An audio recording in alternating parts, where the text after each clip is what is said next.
Hello प्यारे बच्चों। आज आप लोगों के लिए लेकर के हम आए हैं। लेसन नंबर 9 है। ठीक है बच्चों, जो पाठ आप लोगों के पास है वह 9 है। ठीक है बच्चों, 9 नंबर है और लेसन का नाम है अपराध। क्या है बच्चों? अपराध। ठीक है, अपराध के बारे में आइए हम लोग जानते हैं आज। तो जितने भी मोस्ट इम्पोर्टेंट क्वेश्चन बन रहे हैं उसके लिए वो इस तरह से है। विस्तृत उत्तरी पहले है, अपराध की परिभाषा दीजिए, भारत में अपराध के कारणों की विवेचना करिए। अथवा करके उसी प्रश्न को दोबारा पूछ सकता है। अपराध के मुख्य व्यक्तिगत और मनोवैज्ञानिक कारणों को स्पष्ट कीजिए। अथवा अपराध के आर्थिक और सामाजिक कारणों की व्याख्या कीजिए। अपराध के समान कारणों की भी विवेचना करिए। ठीक है बच्चों, इस तरह से कुछ प्रश्न हो जाएंगे। इन सभी प्रश्नों का उत्तर एक ही होगा जो इस प्रकार है। आइए उसको हम लोग व्याख्या करते हैं और जानते हैं अच्छी तरह से।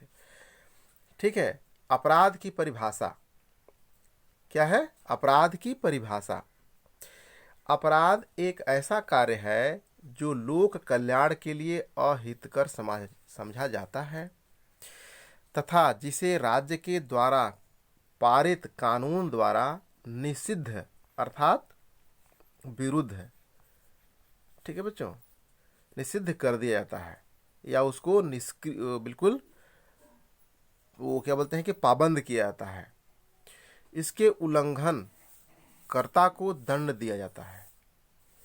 और अपराध की विभिन्न समाजशास्त्रियों ने निम्नलिखित प्रकार से परिभाषित किया है। अपराध को विभिन्न समाजशास्त्रियों ने निम्नलिखित रूप से परिभाषित किया है। पहले आप लोगों के लिए है इलियट तथा मैरिल के अनुसार। ठीक है बच्चों, अपराध को एक ऐसे समाज विरोधी व्यवहार के रूप में परिभाषित किया जा सकता है जिसे समाज अमान्य करता है और उसके लिए दंड की व्यवस्था करता है। ठीक है, फिर है लैंडिस और लैंडिस के अनुसार अपराध वह कार्य है जिसे राज्य ने समूह कल्याण के लिए हानिकारक घोषित किया है और जिसके लिए राज्य पर दंड देने की शक्ति है। ठीक ना? थॉमस महोदय ने कहा अपराध एक ऐसा कार्य है जो उस समूह के अस्थायित्व का विरोधी है जिसे व्यक्ति अपना समझता है।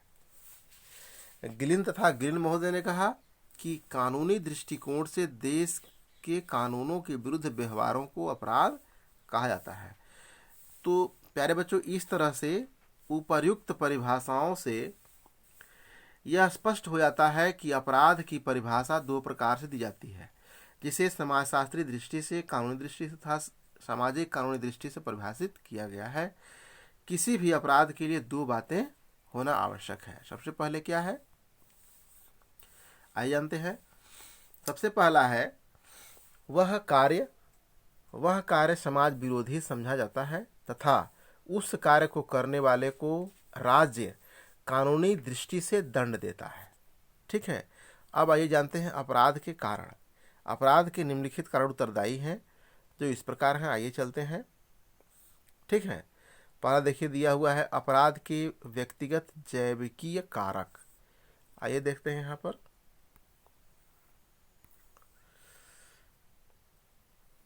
ठीक है बच्चों, जैविकी कारक में क्या है? इसमें व्यक्ति की आयु, लिंग, बौद्धिक स्तर, शैक्षणिक की स्थिति तथा सामाजिक आर्थिक की स्थिति जैसे अनेक व्यक्तिगत व जैविकीय कारक अपराध के लिए उत्तरदायी बताए गए हैं। इनमें से प्रमुख निम्नलिखित हैं। पहला है आयु। आयु में क्या है? आयु की दृष्टि से 17 वर्ष से 24 वर्ष के बीच की आयु अपराध तीव्र गति से किए जाते हैं। 17 से 24 वर्ष तक व्यक्ति के द्वारा अपराध तीव्र गति से किए जाते हैं। गंभीर अपराध 20 से 26 वर्ष की आयु तथा यौन संबंधी अपराध प्रौढ़ावस्था में अधिक होते हैं। ठीक ना? प्रौढ़ावस्था में उनसे अधिक अपराध अधिक होते हैं। अमेरिकी समाज में हुए अध्ययनों में हमें अपराध की प्रवृत्ति और आयु में संबंध देखने को मिलता है। पहला है लिंग। अपराध की दर महिलाओं की अपेक्षा पुरुषों में अधिक है। पुरुष का स्वभाव अधिक आक्रामक होता है। घर से बाहर रहने के कारण उन्हें उच्च श्रृंखलता का अवसर अधिक मिलता है तथा उन पर कार्यभार होने के कारण मानसिक तनाव अधिक पाया जाता है। इसलिए वे कभी कभी बहक करके लिंगी अपराध कर जाते हैं।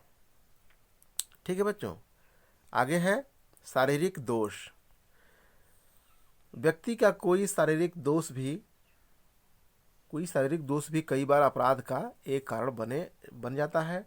गोरिंग ने अपने अध्ययनों के द्वारा यह बताया कि अंग्रेज अपराधी कद में छोटे व वजन में कम होते हैं। यदि शारीरिक विकास आयु के अनुसार अत्यधिक है अथवा अत्यधिक अल्प विकसित है तो भी अपराध की प्रवृत्ति अधिक देखने को मिलती है।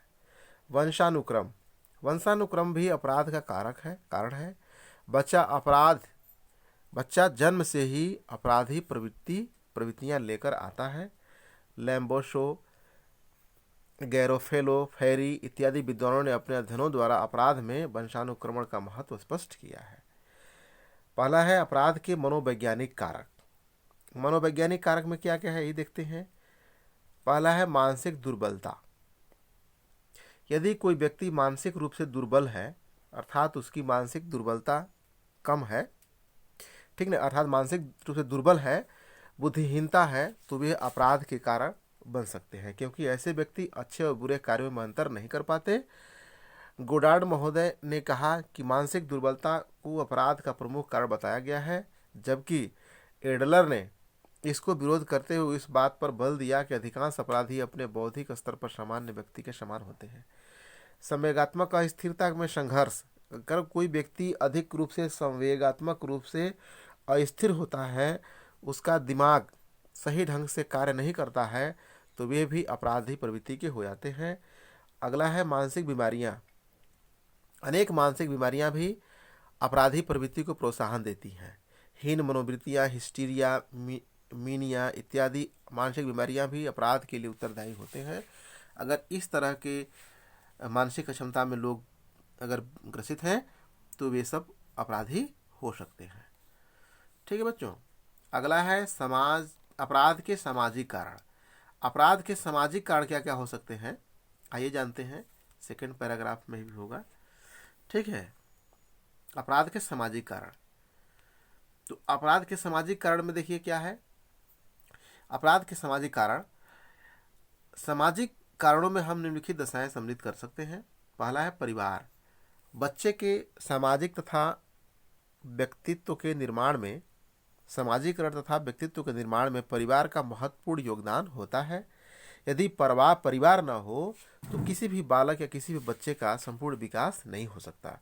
इसलिए अगर विघटित परिवार हो तब भी बच्चे वहाँ के अपराधी हो सकते हैं।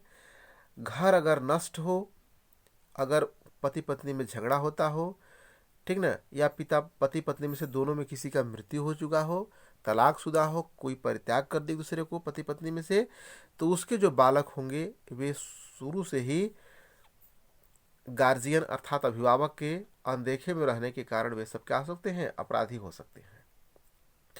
अगला है तिरस्कृत बालक। यदि बच्चों को परिवार में संरक्षण अथवा प्यार नहीं मिलता है तो वे अपने आप को तिरस्कृत समझते हैं और अन्य बच्चों के अपेक्षाकृत अपने आप को निकृष्ट समझते हुए बच्चे धीरे धीरे अपराध की तरफ बढ़ जाते हैं और निश्चित रूप से अनचाहा बालक वास्तव में समाज के लिए अपराधी बन जाता है।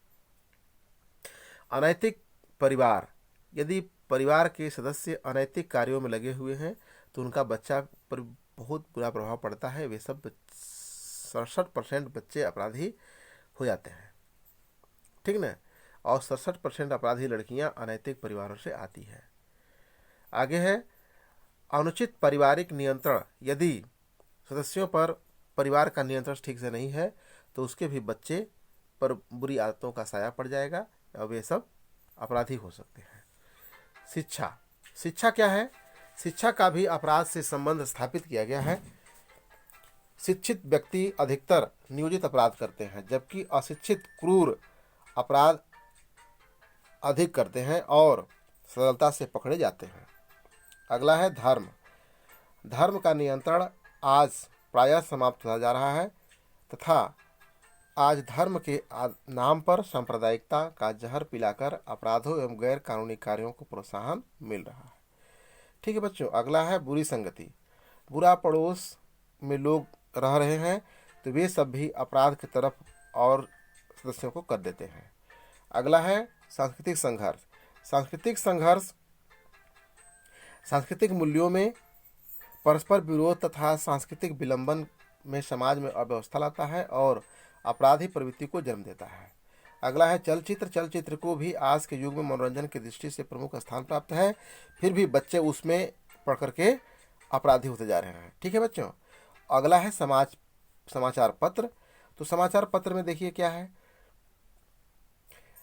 समाचार पत्र व पत्रिकाएं भी अपराध को प्रोत्साहन देते हैं।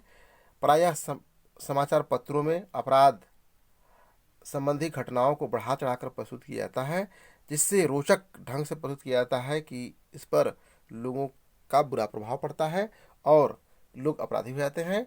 मद्यपान तथा मादक द्रव्य व्यसन के कारण भी लोग क्या होते हैं, अपराधी होते हैं।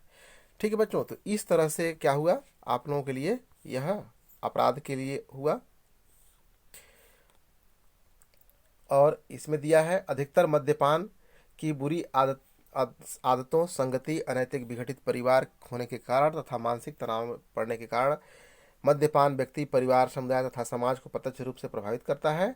इससे शारीरिक बीमारियां में वृद्धि होती है, शारीरिक पतन होता है, मानसिक पतन होता है, सामाजिक संतुलन खो बैठते हैं, आत्महत्या के बारे में सोचते हैं, बलात्कार जैसी अपराध को कर बैठता है। ठीक ना, इस तरह से जितने भी व्यसन हैं, इतनी व्यसन में लगे रहेंगे तो कोई भी बच्चा, कोई भी बालक स्वतः से ही, शुरू से ही अपराधी प्रवृत्ति का हो सकता है। ठीक है बच्चों, इस तरह से यह आप लोगों के लिए अपराध का हुआ प्रश्न का व्याख्या।